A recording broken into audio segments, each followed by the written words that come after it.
You're listening to RTLSA. And it's time to get into Arsenal Thursday right now. And not too many questions today. Kind of like relieving. But yeah, let's get into it. So, as usual, Lauren did not hesitate to send any questions. Question number one: do you think that flying or mind reading is a more functional power? Well, definitely mind reading. Flying, cool, yeah, but whatever. Imagine being able to read someone's mind. You know, as a man, being able to read a woman's mind, that'd be awesome. Probably just as confusing, even. Yeah, it's confusing enough. Not being able to read their minds. I think it might be more confusing if you could read their minds. I don't know, because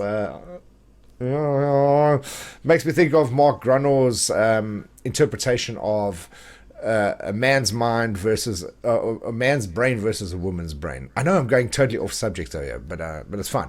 But he speaks about a man's brain being different boxes and very compartmentalized, and then a woman's brain being just chaos, absolute crazy. If you have not seen it, Google it. Mark Grunor, Men and Women's Brains, is very good.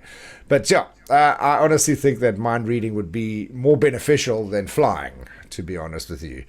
Yeah, that's answering that question, I suppose.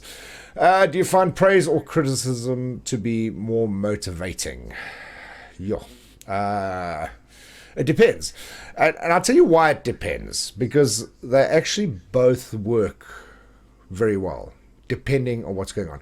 So, praise is great when you're doing something and you want to continue doing this said thing. Then praise is great. If you want somebody to continue doing what they're doing and do it well, then praise is great. But if you want to change something, then criticism is always better. And I'm not talking about necessarily whether you're the one being criticized. I'm talking about you're the one giving criticism, but rather if you're the one being criticized. Criticism, if taken in the right way and meant in the right way, can give you the opportunity for a lot of growth, probably more than what praise can. So, yeah, like I said, they both have their merits. So, praise to continue doing the same thing, criticism to change what you're doing. Yeah, I think that's probably the best way to answer that question. Do you think that opposite genders can maintain a friendship without developing a love interest? Of course. Definitely. Why not? I have lots of female friends that I have not had or intend to have a love interest with. And I think it definitely works well. It's really good to have friends of the opposite sex because it's an easy way to understand the opposite sex better because you can be more open. Well, I suppose you can be open with your partner as well, but not initially, not in the early days. But with a friend, at least you can sort of pick their brain a little bit, like, what would a woman like for a first date and stuff like that? Do you think this will work? I don't know. So yeah, you can definitely have friends of the opposite sex, but not necessarily develop a love interest. And then I got a voice note as well. Good morning, Noel. What is the meaning of bumfuzzle? And someone who has a fear of long words is known as what? Let's see if you can pronounce it. Well, bumfuzzle is easy. It's to confuse and perplex a situation or someone or whatever. So if you are bumfuzzled, you are generally confused or perplexed by a situation. The longest, or the fear of long words is actually the word itself is one of the longest words ever.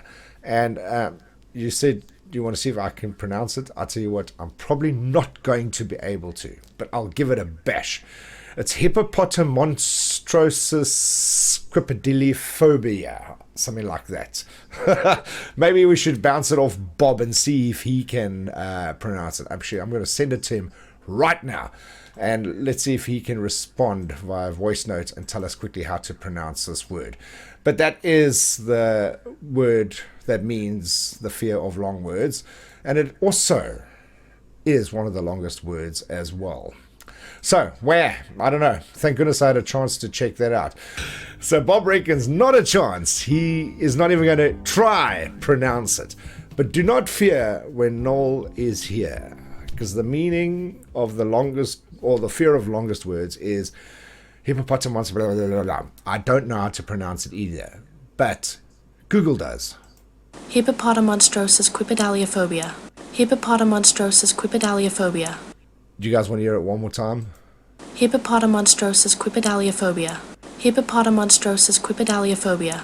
Okay, you see, I do find any answer that you want. So there we go. Lauren, I hope that answered your question for you. My friends, I don't know what I'll do without you guys. I know that my life will be a lot less complicated because I got a message from Ryan. Do you wet the bed? Yeah, seriously, come on.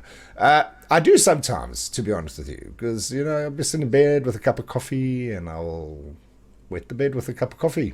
But no, come on, let's be less ridiculous. Voice note from Bob. Good morning, RTLS listeners, and those of you lucky enough to know me. Isn't that wonderful? So today is Ask Noel. Noel, today my question to you is not too cringeworthy for a change. Thank goodness. By your own admission, when you break up with someone, you say, that's it, we're done. I want nothing further to do with them. If that's the case, and you don't want to hear from them further, why don't you block them?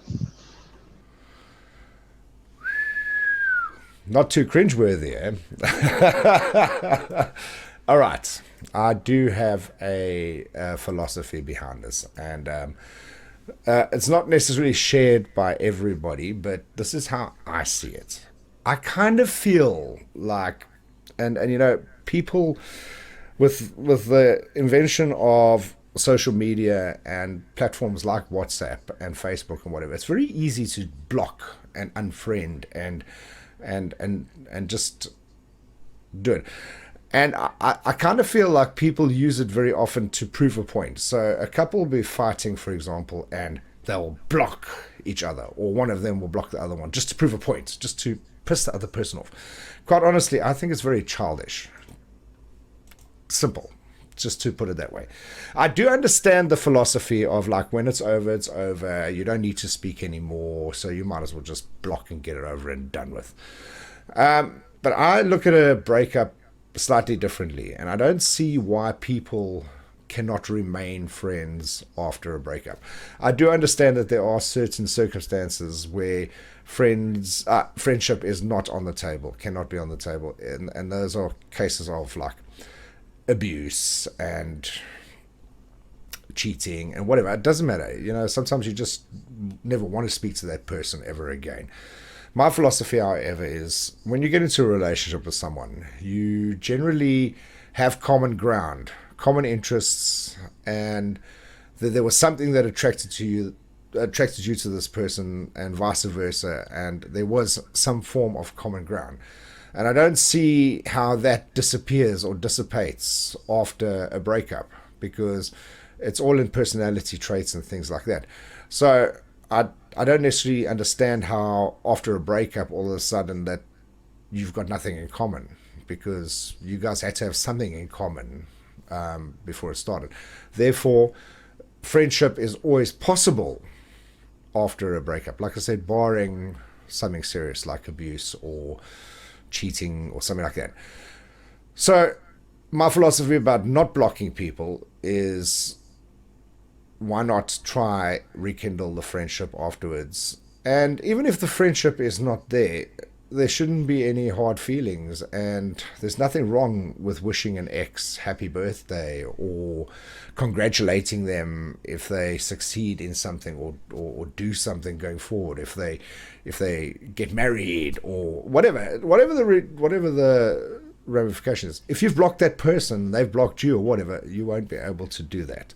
So I don't know, for me, I just feel like blocking is a cop-out a lot of the times, and a little bit childish, especially when it's used to prove a point.